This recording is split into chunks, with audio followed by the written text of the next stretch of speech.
All right, well, have you ever looked around your kitchen and decided that you wanted to just kind of open things up, but you're afraid of tearing out the walls and wondering what's up the top there? Well, in this video, we're going to take you through the journey as we tear out these walls and create a complete open space.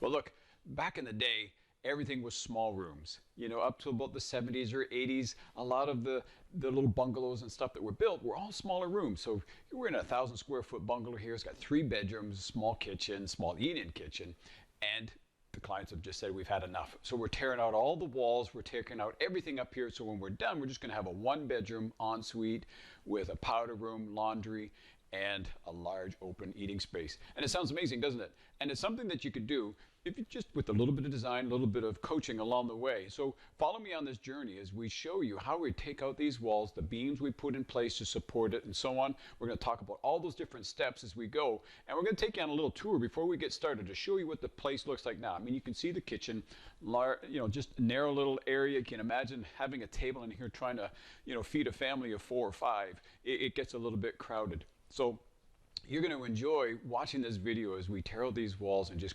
transform this space into wide open. I can hear you breathing easy already just thinking about having wide open spaces to entertain and to just have family around and so on. So I'm looking forward to taking on this journey as we show you how to tear out the walls and put in beams to open up your space.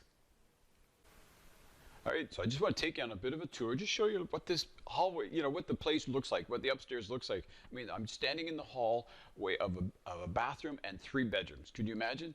I mean, it's just so tiny, so small. And it's great when kids are young, if you're just single or something, but as you grow and expand, you want space. And today, people just want bigger rooms.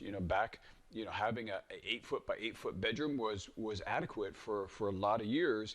Now we're getting to a space where people want more space. They want larger bedrooms, want things more open. So this is just another extension of this home that we're going to be taking out the walls. And we're going to be taking out all these walls as well. There's not going to be one wall that's surrounding me right now that's going to be standing. They're all coming down so that we can recreate just a 1-bedroom ensuite behind me and then just have an entire, the rest of the floor just entirely open. So let's take a little tour. I'll show you the bedroom, show you the bathroom, and I'm going to show you what we're going to do to this place. All right, so that gives you a good idea what this space looks like with the bedrooms, with the bathroom, how small it is. I mean, I'm standing in the hallway coming into, the kitchen's this way, the living room is in front of me here. And this is just going to be a great vantage point to kind of record the whole journey, because we're going to open this entire thing. We're taking part of this wall out. All these walls behind me are coming out completely so that you see right through here. This, of course, is the wall that surrounds the staircase. The way the staircase used to go downstairs used to come down through this area. Now we've redirected it and put it against the wall so it comes down against the far end of the house, which really transformed the basement. And you've seen all the videos with that, how we changed that rec room, how we changed the basement, all the layout. You remember the plumbing videos, all the stuff that we did. We completely changed the whole layout upstairs. So now we're ready to come up here and just transform the rest of the place. And so that's what we've, so now we're able to take these walls out completely. We'll have a beam running across here to support it, obviously. And we'll walk through that stuff. We'll talk about all that stuff as we journey through it. But I thought this would be a great vantage point to take you from as we begin this journey, because you can see what it looks like now, how closed in it is. And now we can completely transform the look at this place by opening it up. And like I said, there's so many people today that just love open spaces.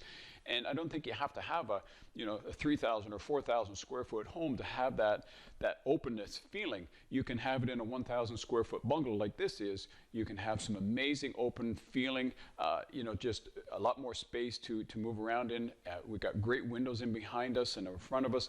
There's great light coming into the space, but it's just blocked up with all the walls. So it's going to be amazing to see the transformation in that. And so I can't wait to show you the journey as we process this and should show you what you could do. even with, you know, where you're living right now. You might be in a 1,000 or 1,200 square foot bungalow thinking, how can I make this look bigger, feel bigger, more functional? We're going to show you ways as we journey through this together and just show you how we transform this place. All right, so let's get started.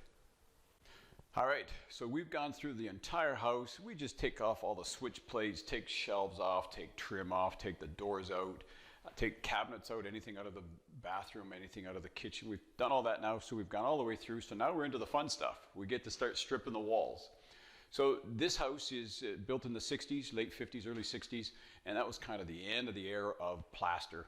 And there's two types of lath and plaster. There was the old school that you got back in the, you know, the 1900s, the 1800s, where they put 3/8 by 1 inch strips of wood along there. Then they would put a scratch coat over top of that, and then a finish coat, and that would give you the finish wall. And then when they moved into the 60s, the 50s and the 60s, they started to introduce like a wall board. It was just 18-inch, 2-inch, or 2-foot wide strips that they would put across there, and then they would put their scratch coat and their finish coat on there. Gave it a much, you know, more even look to it. You know, it's really a masterful art, you know, to be able to trowel that out. I mean, I've had to level out walls. I can't imagine doing a whole house, but it gave a very strong structure. And so if you're dealing with a bungalow that's in the 60s, 70s, maybe even the 50s, that was the era where they really built them solid, and this finish is tough. And they used a wire mesh into the corners so that when you get into the corners, you're going to have some wire mesh that's going to be tugging and pulling with you as well. The outside corners were a wire mesh. They've expanded corner bead, and it was just plastered right in there. So there was a good solid finish, good strong finish. It is durable. I mean, the truth is, if you don't have to, you know, remove lath and plaster, it's great to leave it. You can repair it, and you can put a skim coat over top of it and repair it if necessary. But in our case, I mean, all these walls are coming out, so we've got no choice but to strip that. And so usually with the lath and plaster, if it's the wood lath, what I typically do is just kind of hit the top coat and just crack that. And I'll take a shovel or a pry bar or something and just scrape that level of plaster off, leaving the lath, the wood lath boards, leave them right on the wall. Then just shovel that stuff up and then go along and pull all the lath boards off. I just find it easier system dealing with, you know, just plaster and then the wood strips, rather than just ripping everything off and then you're trying to pick up wood, and it's just like a Jenga gone mad. You know, you're just not going to be able to do it quite efficiently. So I find the most efficient is just to get rid of the plaster. In this case, where we're dealing with the wall board underneath and then the scratch coat on top, it's just got to all come off together.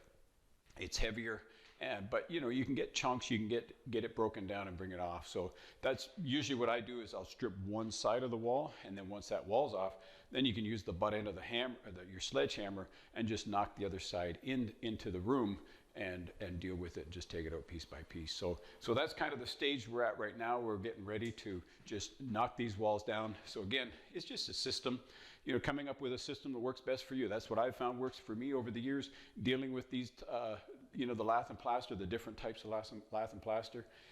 But you create your own system, whatever works for you. There's no real hard rule that says this is what you have to do, but it's just, you know, what to expect, and, you know, just the simplicity I found to clean the thing up and make it more efficient. So anyways, we're ready to start going. We're just going to strip off, you know, this part of the wall. So I thought I'd just kind of knock off a chunk of it, just show you how I do it, and, you know, what to expect when you're starting to tear this stuff off.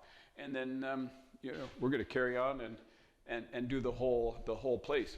We're not going to make you follow us doing the whole place, but it'll give you an idea of just what we're doing. So again, just to recap, prep, I just take all the trim out, you know, door casings, take the doors themselves out, any shelving, any cabinets, anything, even the wall plates, I'll take those off, because when you're dealing with that, just knocking the wall board off of the wall, you don't need to have the plastic cover plates popping off at you and stuff. I just find it just a little bit safer to undo those things. Then you're not going to worry about breaking receptacles or switches and stuff, and then you've got you know, added element of you know, danger there. So that's typically what we do, and then get down to business. So I'm just going to knock off the first little bit here just to show you what I do. I just take my sledgehammer and just kind of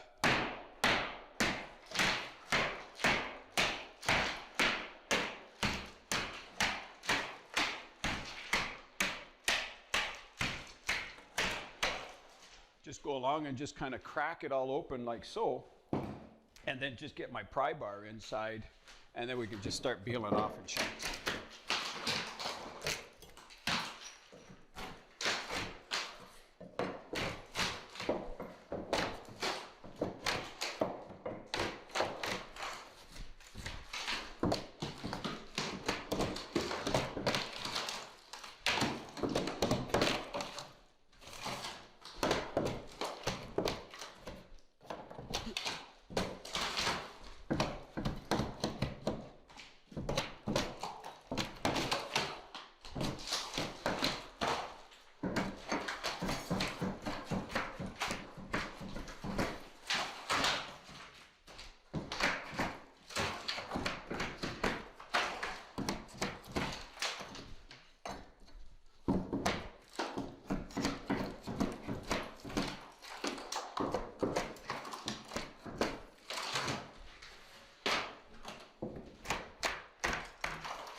So I'll just stop here for a second and show you. So those are the strips of boards that they would have put across the entire wall. Just nail them on there, and then they would go over top, just put their skim coat over top of that. So that's a nice heavy, you know, half-inch type of a drywall. It's a little bit harder than drywall, and then just plastered over top. So that kind of gives you an idea. Getting that top part off.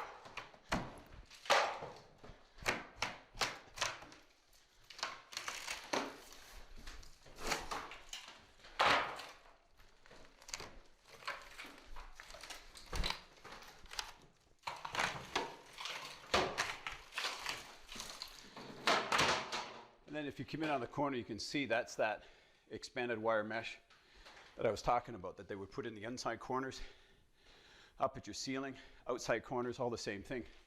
So when you get into the corners, you're going to be biting with that a little bit, and then once you get that off, it's pretty good. But it does lock in there pretty tight. So then once we got this side of the wall stripped and cleaned up, so just imagine it's all stripped and cleaned up. Then from this side,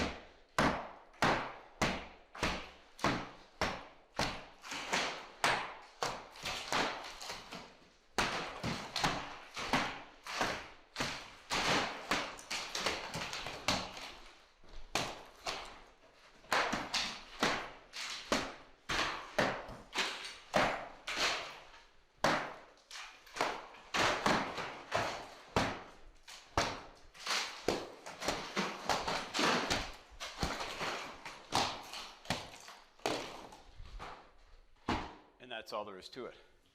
So we're just going to keep, just doing this step all the way along. Strip a wall. We'll take this material outside, get rid of it in the bin, strip the back side of it off, and then, for us, we're taking these walls out. But if you've got walls that you're going to be leaving, then you just go along and just make sure you pull all the nails out and clean them up. So you can see it's a good workout, good for the cardio, and can't wait to get these walls stripped, and then we can start to look at taking them out, reframing. All right, so let's get at it.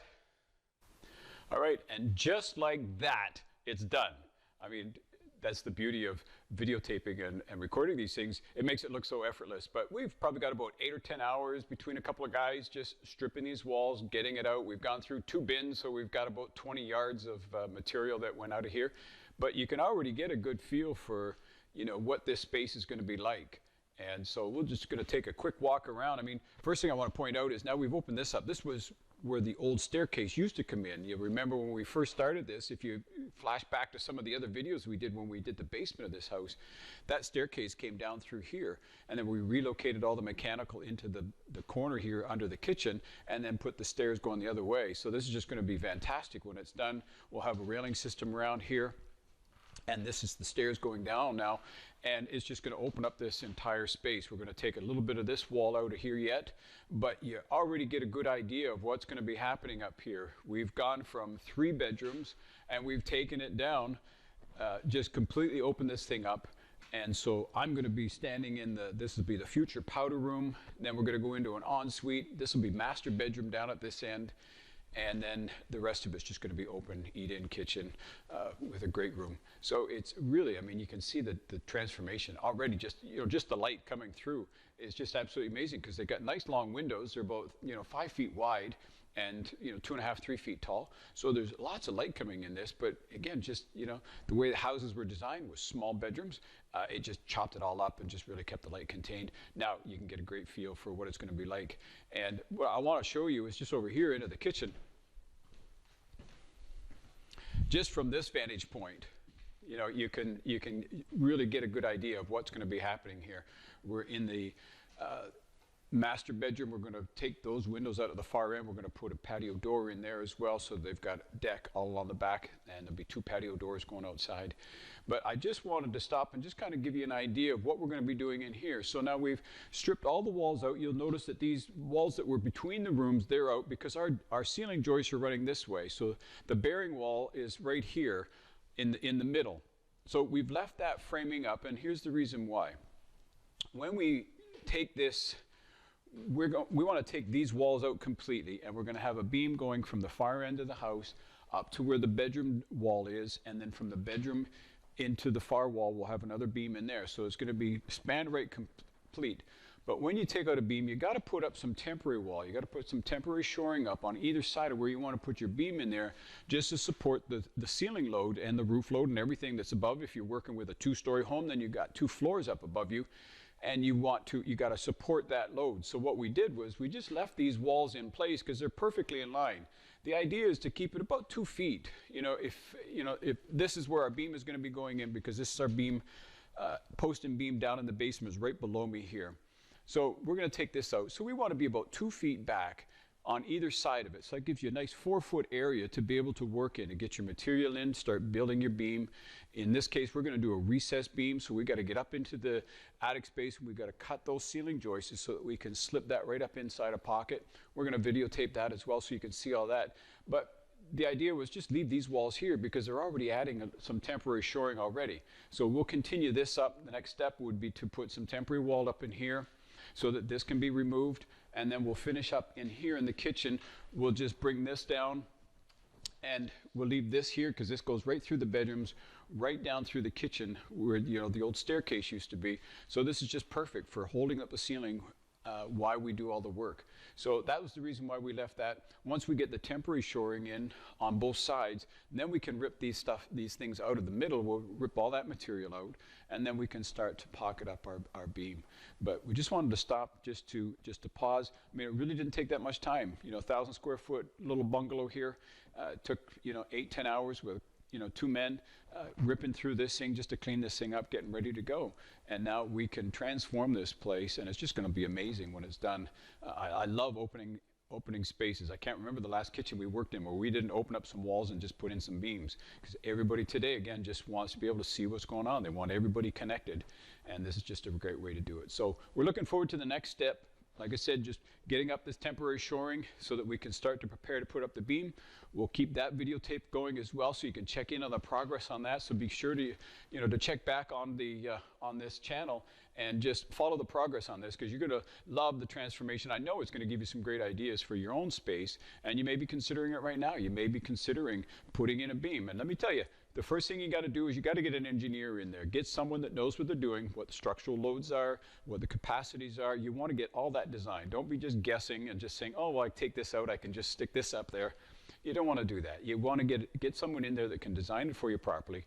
And then from there, then you can, create your design and build your plan from that point on. All right, so that's the first step, is just getting a designer involved with it, and then figure out what you can do, because there's pretty much no wall that can't be removed in the house. It may cost a little bit more putting in, some of them that we've taken out, we've had to put steel beams in because the span is so long.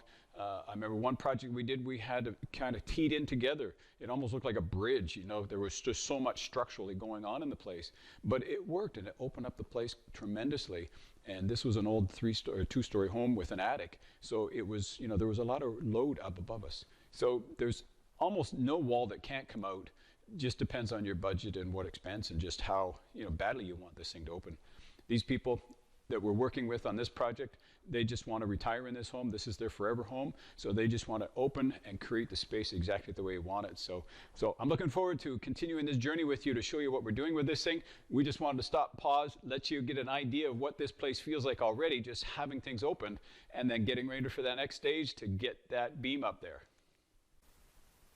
Okay, so one of the other things to remember when you're opening up the walls, you're going to run into all the mechanical. There may be heat runners going up there, cold air returns, there might be electrical switches, wires, plumbing, all that stuff's going to be revealed. So you want to be careful.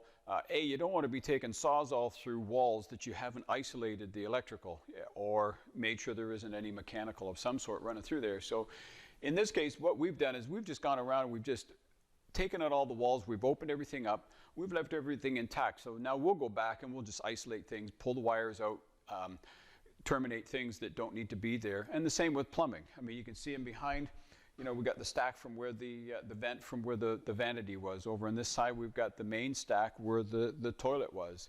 And so, you know, these we obviously have to reroute because we don't want them out in the middle of the room when we finish this. This is actually going to be an extension of the kitchen, you know, because our bedroom wall is going to come back to about here. So this is going to be extension of kitchen now, not the bathroom. So we don't want to have this stuff sticking in there. So just give that some thought to your plan as you're going through and removing walls and opening up things, exposing them, and wanting to eliminate walls. Make sure you give some thought to the mechanical that's in there.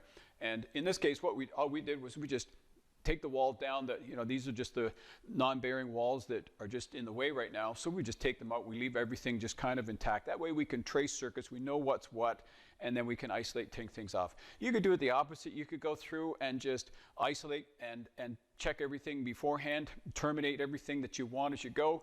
I like doing it this way. It's just the way I've done it because then I know where everything is going.